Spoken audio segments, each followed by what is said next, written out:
মা,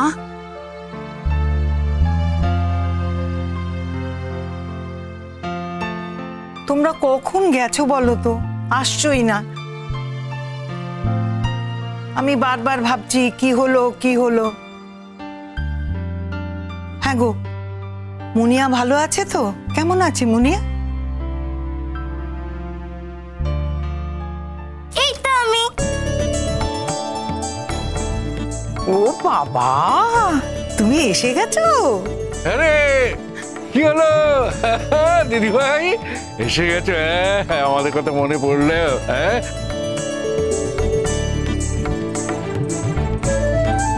এতদিন বাদে মনে পড়েছে? সোনামা গেছিল, তাই তো আমি এসেছি।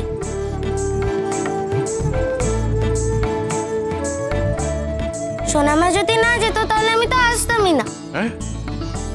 ও বাবা, হ্যাঁ রে, আমরা বুঝি কেউ নয়?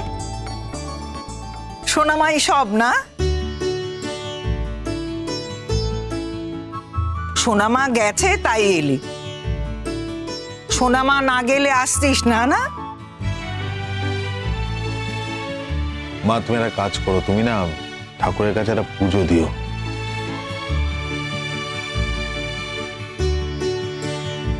বিশ্বাস করো, আমি যে আমার মেয়েটাকে ফিরিয়ে আনতে পারবো ওখান থেকে আমি এটা ভাবতে পারিনি।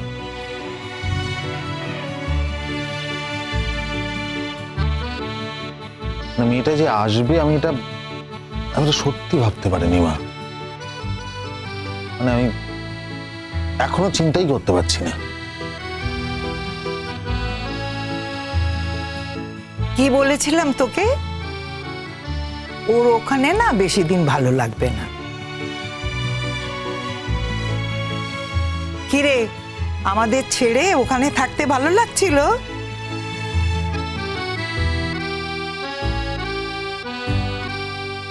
কি করব, থাকতে তো হবেই।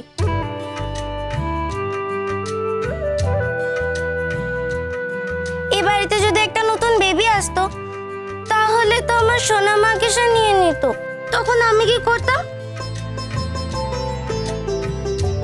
আমার ড্যাডিকেও নিয়ে নিত আর তোমাদেরকে নিয়ে নিত, তাই তো আমি চলে গেছিলাম।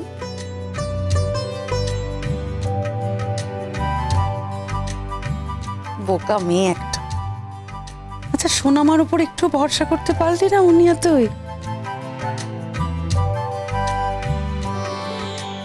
তোর সোনামা যে এরকম কখনো কাউকে আনতে পারে না মা।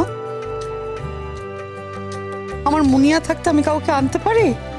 বোকা মেয়ে একটা। সেই গেছে, এটাই আমাদের কাছে অনেক। গুড গার্ল, হ্যাঁ তুমি এসেছো, আমাদের বাড়িতে প্রাণ ফিরে এসেছে। বাহ, ভেরি গুড।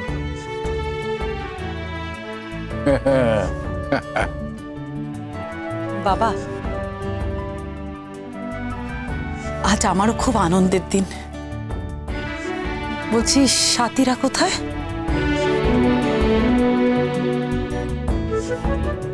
সাথী আর রক্তিম বেরোলো গো।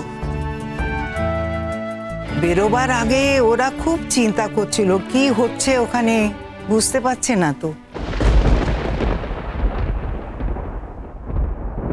আমি তো ভেবেছিলাম মা, আমার মেয়ে আমার সঙ্গে আর দেখাই করবে না, কথাই বলবে না কোনোদিন। কিন্তু মা, আজ আমার মেয়ে আমার সঙ্গে কথা বলেছে। জানেন জানেন বাবা, আজও আমার হয়ে কথা বলেছে। ওর মাম্মাম যখন আমাকে ওই বাড়ি থেকে তাড়িয়ে দিচ্ছিল, মুনিয়া তখন বলেছে, না আমার সোনামা কোথাও যাবে না, এখানে থাকবে। ও, খারাপ ব্যবহার করা হয়ে গেছে? আচ্ছা মা, ও যে ভালো ব্যবহার করবে ওর সাথে, এটা তুমি ভাবলে কি করে?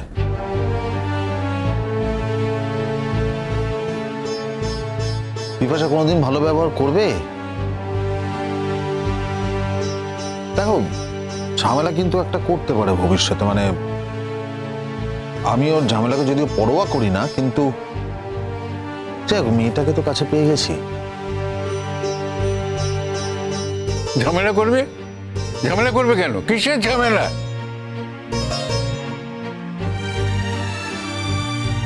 ও তো নিজে থেকে এসেছে, আর কোর্ট অর্ডার তো তোমার কাছে রয়েছে। ওর যদি ইচ্ছে করে শনি রোববার এসে একবার দেখা করে যেতে পারে, আবার আসাও তো ঝামেলা। ওতে এসে অশান্তি করবে না।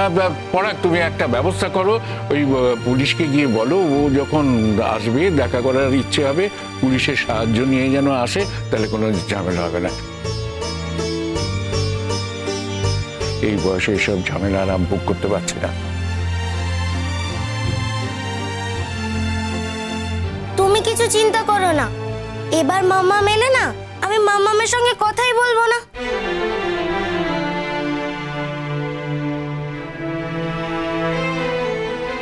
জানো আমাকে নিয়ে কি করতো? আমাকে ঘরের মধ্যে রেখে বাইরে থেকে দরজা বন্ধ করে দিয়ে চলে যেত। ও কি মানুষ নাকি? দেখ পরাগ, শোন, ওই অবস্থায় ফেলে রেখে চলে যেত। জ্বরের ঘোরে মেয়েটা কি খেত কে জানে। থাক না মা এখন এসব কথা। মনি এখন ভালো আছে জানেন মা। আজ আবার আসার সময় আমার কাছে আলু মরিচ খেতে চেয়েছে। আনছি, এক্ষুনি বানিয়ে নিয়ে আসবো। আমার মনে হয় মা ওর জ্বরের মুখ তো, খিদে টিদে খুব একটা নেই, কিছুই বোধহয় ভালো লাগছে না খেতে। একটু ঘুরিয়ে ফিরিয়ে মুখ চেঞ্জ করে একটু খাওয়াবো। হ্যাঁ, আমি বানিয়ে আনছি চট করে।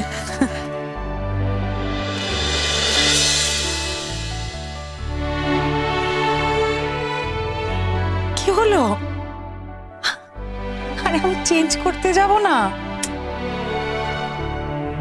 মুনিয়া, আমি কি আগে হাত পা ধুই, তারপরে তুমি রান্নাঘরে ঢুকতে পারবো বাবা? তা না হলে যে তোমার খেতে দেরি হয়ে যাবে। না, তুমি কোথাও যাবে না। তাহলে রান্নাটা কে করবে শুনি? কেন? ঠাম্মি তো বসে আছে, ঠাম্মি করুক না।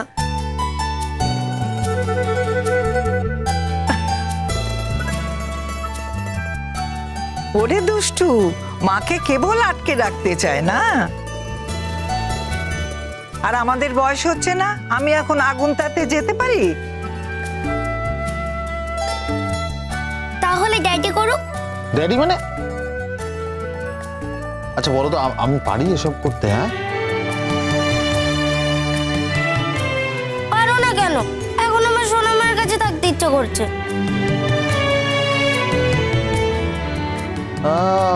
এখন এত কথা? হ্যাঁ, সোনামার কাছে থাকতে ইচ্ছা করছে? সোনামাকে যখন ছেড়ে চলে গেছিলে তখন?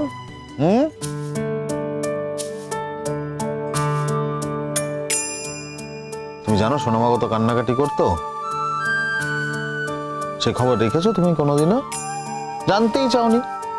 আচ্ছা, ফোন করলেও ফোন ধরতে না।